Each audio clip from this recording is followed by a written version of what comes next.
Hello, everyone, and welcome again to the sixth and final edition of our college explanations on various sports. We've gone through this week and talked to you about soccer, track and field, golf, rugby, swimming, and now finally we are finishing up with college tennis, which Robin is going to explain in greater detail for us today.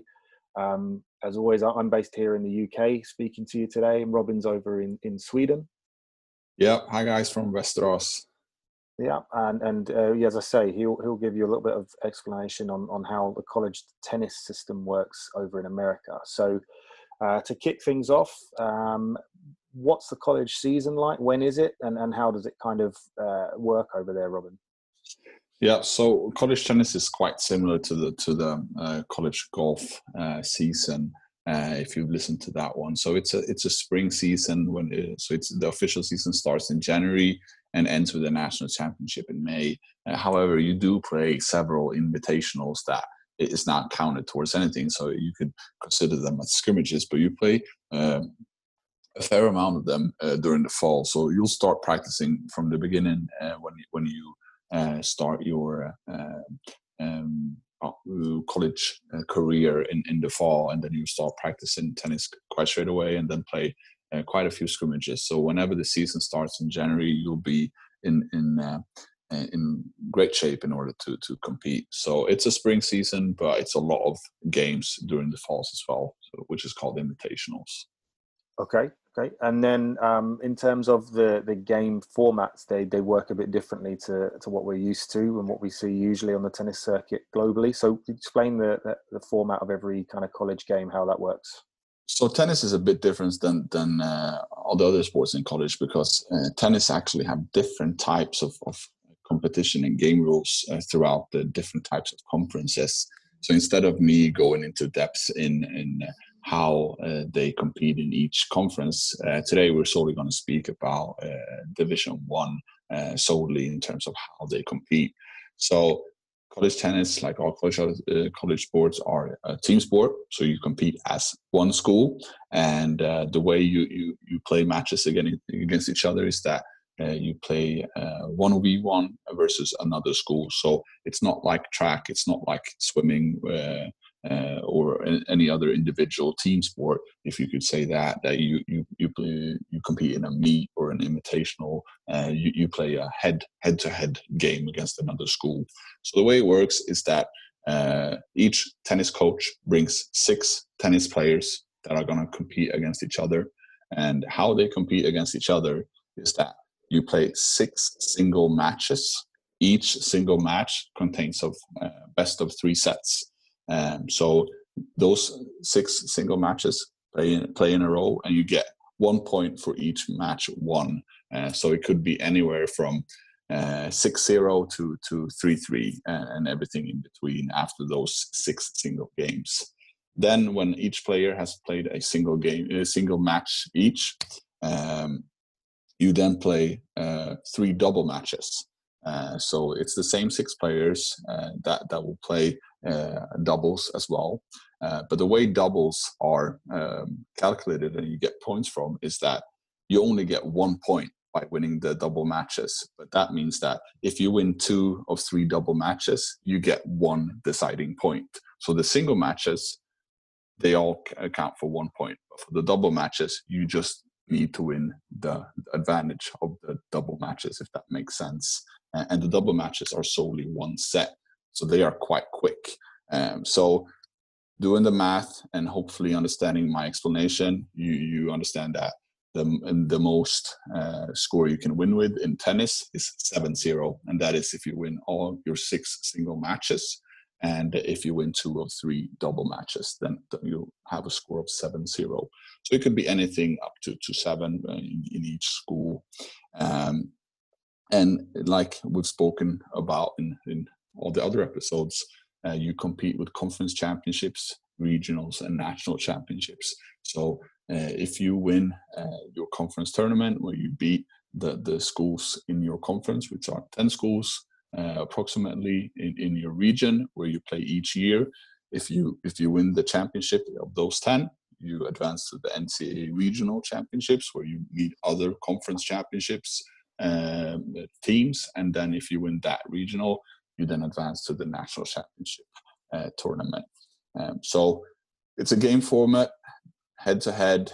You pick 6 players, and it's 6 single matches, 3 double matches. The singles are in 3 games, and the doubles are in 1 games. Okay. And then in terms of per team, how big is the kind of team roster, and how much scholarship funding is available to the male and female teams at various divisions? Yeah, so once again here, tennis is a bit of a special sports in terms of rules. So when you look at a typical roster size, they're usually somewhere between 8 to 12.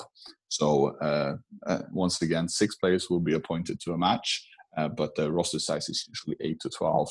And here is where it comes a bit of a twist.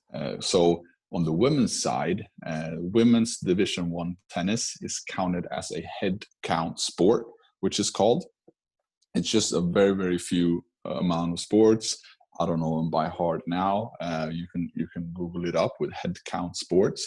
But that means that on the women's side, they can give out 8 scholarships. But the way it works on the women's side in Division 1 is that you can only get a full scholarship or a non-scholarship. So like any other sport, you can get 50% soccer scholarship and 50% academic scholarship, and then you have a full scholarship. But in the Division 1 on the women's side, you can only get a full or nothing.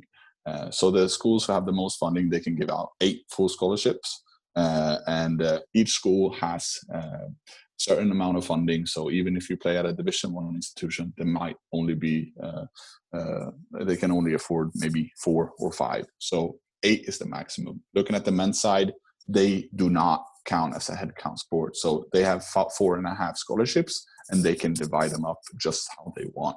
Looking at D2, women's have 8 scholarships at a maximum again, but not. But at that side, they can make partial scholarships. So it's solely NCAA D1 women's who's a head count sport. On the men's side, it's the same 4.5. And in NAIA, both women's and men's have 5 scholarships each. So that's the way it works with scholarships and roster size for college tennis. Okay, great. And then in order to be kind of in with a shout of being recruited towards getting either a full scholarship or substantial scholarship, how do college coaches assess tennis recruits, and what kind of level do you need to be looking at for those different divisions? What standard do you need to be?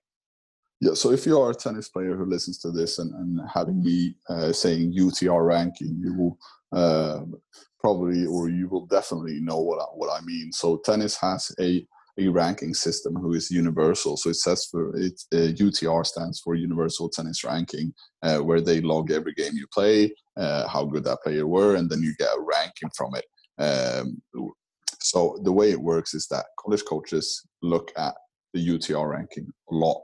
So to give you a brief and quite detailed response, on the women's side, if you want to compete in Division 1, most of the players in Division 1 on the women's side, because that's the good part about UTR ranking, you can just search a tennis player competing for Division 1, because the college games get logged too, and you see what UTR ranking that player is. So on the women's side, they are usually ranked somewhere between 9 and 10. And on the men's side in Division 1, they're usually ranked somewhere between 11 and 13.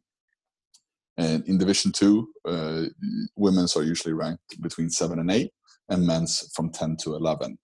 And in D3, which there are no athletic scholarships, but you do need to make the rosters, the women's tennis players are usually between 4 and 6, and men's between 7 and 9. And what to think of when you are exploring these options is that, once again, tennis has a special rule, and it is within almost every sport in the NCAA, you can take 1 gap year from your high school graduation and then start college if you want to have a gap year of working or whatever, if you want to take a bit of a breather before starting college. In tennis, and this is solely in Division 1, but in Division 1, you can solely do half a year, so 6 months. So if you are graduating in a summer, you must start your tennis career in January. So that is really, really important to remember, because whenever that half year is gone, then you can't compete in Division 1 if that's something you would want to. So yeah, you go through UTR rankings, and please remember the timeline of 6 months. Brilliant. Okay. Well, hopefully that's given many of the listeners and certainly the tennis players specifically some food for thought and important details and added to the information they already knew about college tennis. Again, Robin, if someone does want to find out a little bit more in depth about the process, what should they do, and where can they find that information? Yeah, so if they're interested in the UTR ranking, I actually just wrote a blog, I think it was last week, where I went quite in depth in showing the spectrum of UTR rankings in each division. So if they want to dig into some statistics to see what type of levels there are, there's a blog post on our news blog on Athleticademix.se that's in Swedish. And I guess if any British or non-native Swede would want the rankings explained, let David know, let me know, and we'll explain it for you in English, of course. And on both mine and David's site, we have another informational tennis website where you can read a bit more about the tennis system, how many schools are offering it, and so on. So tune into the website, reach out to us on social media. Don't be shy, and just let us know if you're interested, and we'll do the best to explain to you. Yeah, absolutely. And that's athleticademix.se for Swedish and athleticademix.com for English. So yeah, please do reach out to us. We're always happy to hear from you and answer more questions and give you as much detail as we can. But hopefully you've enjoyed the last 6 episodes or so, or if you just tuned into this one specifically, that this was very helpful to you. We've definitely enjoyed giving some extra information on each sport, and I hope it's been really useful for everybody that listens. And stay tuned for further podcasts and further information in the coming weeks. And we look forward to hearing from you as well. Yeah, thanks, guys. Stay safe. Bye-bye.